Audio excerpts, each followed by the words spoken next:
Hi, it's Therese from Lost in Paper, and today I'm in the classroom at Hutson and I'm playing with some of the new release stamps, and these are so much fun. I've got not just one but two cards for you today, and I just wanted to show you a fun technique, or a really easy technique, and it's shading with your Prismacolor pencils. So these stamps are perfect for this technique. They're a solid stamp, so people can look at them and kind of think that they're a little bit limiting, but it actually opens up a lot of other horizons as well.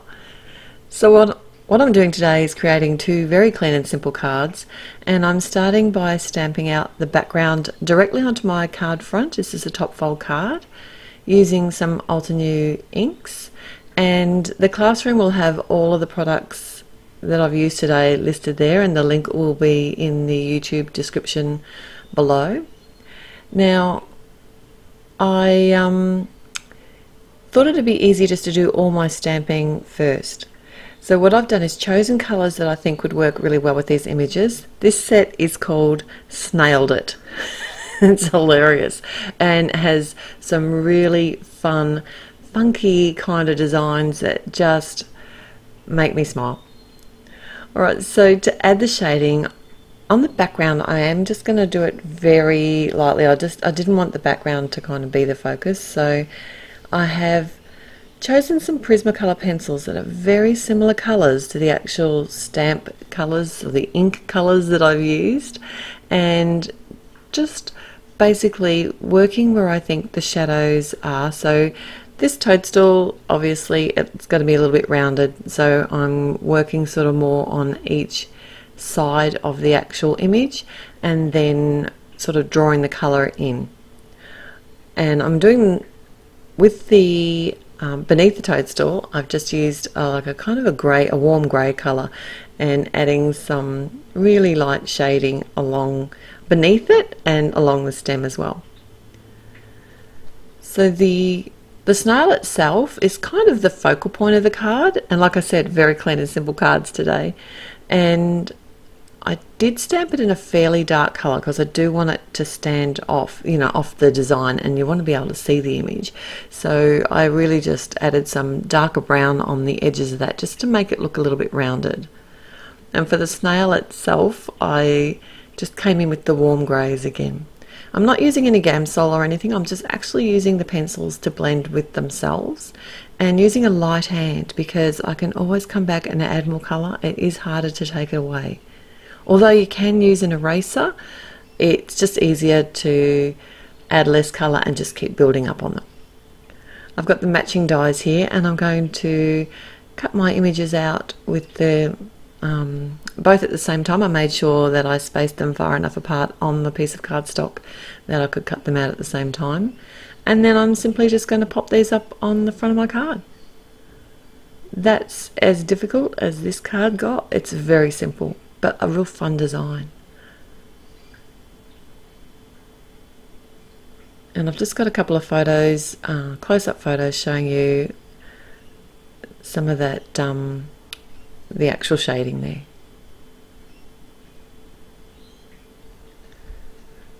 So for my second card, I decided to actually add a little bit more detail using the pencils, just showing you how versatile they can be. They are such an easy medium to use. The stamp set I'm using here is called Thistle, and it's another solid image stamp set. So it's not like a line art one. So these solid images are perfect for this technique. I'm stamping out, I had to do it in purple. I was thinking about doing it in another colour, but thistles are purple. I just couldn't not do it in purple. I love to sort of change up colours of flowers, but this time I just couldn't bring myself to do it. Anyway, I'm stamping it out in a couple of different tones of purple, and then using the green ink for the leaves and the stems.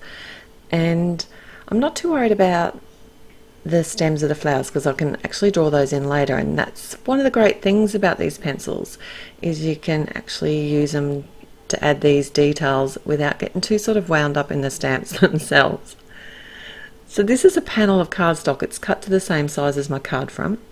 I've die cut an oval shape out of some stamp masking paper, and adhered over the top of the whole panel. I left it in place while I did my colouring just in case I did sort of accidentally get any marks or anything on the cardstock, but you don't need to do that. The leaves I'm doing very similar to the first card. All I'm doing is actually some simple shading and using very similar colours to the actual ink itself, just slightly darker. I'm not blending out with any Gamsol, I'm not doing anything fancy here. I'm adding the darker colour and then sort of almost pulling it out with the lighter colour. And I'm not pressing very hard on my pencils because I can always come back in and add more. And it does add so much depth to these. These leaves are such a beautiful shape and it just brings them to life. So something else you could try is actually adding a different colour over top of the green with the Prismacolor pencils, and that would just make it add such a wonderful variance to the image. So a nice golden leaf or even red tones, you could really make this your own. Along the stem I used the darker pencil to add some sort of little, you know, almost thistles. On the thistle, no, not thistles, little kind of dots of green, and that just those little extra bits of detail that you can add with a pencil, which is really easy to do and can really take your card image up a notch. It's hard to see in the video here, but you will be able to see it in the picture at the end. So with these, the flower portion of these images, I didn't show the dark one, it was too hard to see, but on this I'm going to show you this, the paler flower here. I've chosen, I think it's a total of 3 different colours of purple. So this is my medium colour. I'm just slowly working up from where I think the shadows are going to be and adding little flicks of pencil along the way. I'm not just doing it in the same spot each time, I am kind of varying it up because you know that flowers aren't perfectly even at all.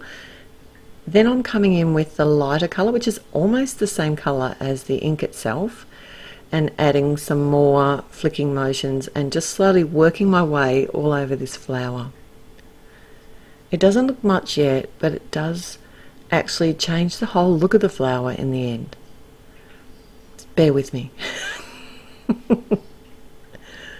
I was sitting here thinking, now do I want the darker colour or not, or is that going to be just a bit too much? But honestly, this flower really didn't come to life until I added the darkest colour, which is actually the darkest colour I used on the other flower itself. And you'll see that here, and I haven't added much at all, but I did do it from a couple of the middle spots of the flower as well as the base. Now for this technique you do not have to use Prismacolor pencils, you can use any pencils that you might have in your collection. It's just that I love them and they are so easy to use, and I find the softness of the actual lead in the pencil, because their wax base is really easy to work with. And now for the big reveal. I'll remove my mask. I made sure to stamp a couple of the leaves over the edge of the mask, and that just gives that oval finish. I'm going to pop the die. This is actually MFT wonky oval die, and that's what I originally did the die cut with through the mask paper. I'm just popping that in place on the front panel because I want to do an impression or an emboss with the die. And to do that I'm using my Big Shot, whatever you would normally use on your machine for an embossing folder. So this one's tab 1, and then I've got a base plate. I like a shim in there. Then I've got my cardstock with the die facing upwards, and my rubber mat and another plate on top, and then just roll that through. It actually doesn't put a lot of pressure on, so if you're having trouble getting it through your machine, don't force it because you don't want to damage your machine. You might have your sandwich wrong, so just recheck your sandwich. And there you have it, an embossed wonky oval die. Now it's time to work on my sentiment. I'm using a powder tool to de-static my black cardstock before I stamp out my sentiment with some Versamark ink. So this sentiment is from the Snailed It set, and it says, "Hope this'll cheer you up." I just love it, it cracks me up. I've used some white embossing powder. I'm just going to hit that with my heat tool. And to get rid of the residual powder, all that I do is wait for it to cool down and then just wipe it away with the dry cloth. I'm just going to assemble my card now using my ATG and add some adhesive to the back of the panel and pop it up on the front of my top fold card. And then I'll just add some foam squares to pop up my sentiment. Thanks so much, Ellen Hutson, for having me at your classroom today. I've had an absolute blast playing with your new release products in the Essentials by Ellen line. I'll have all the links in the description below, so please head on over there and check out the classroom. There's always heaps to see and do. Till next time, happy paper crafting. Bye.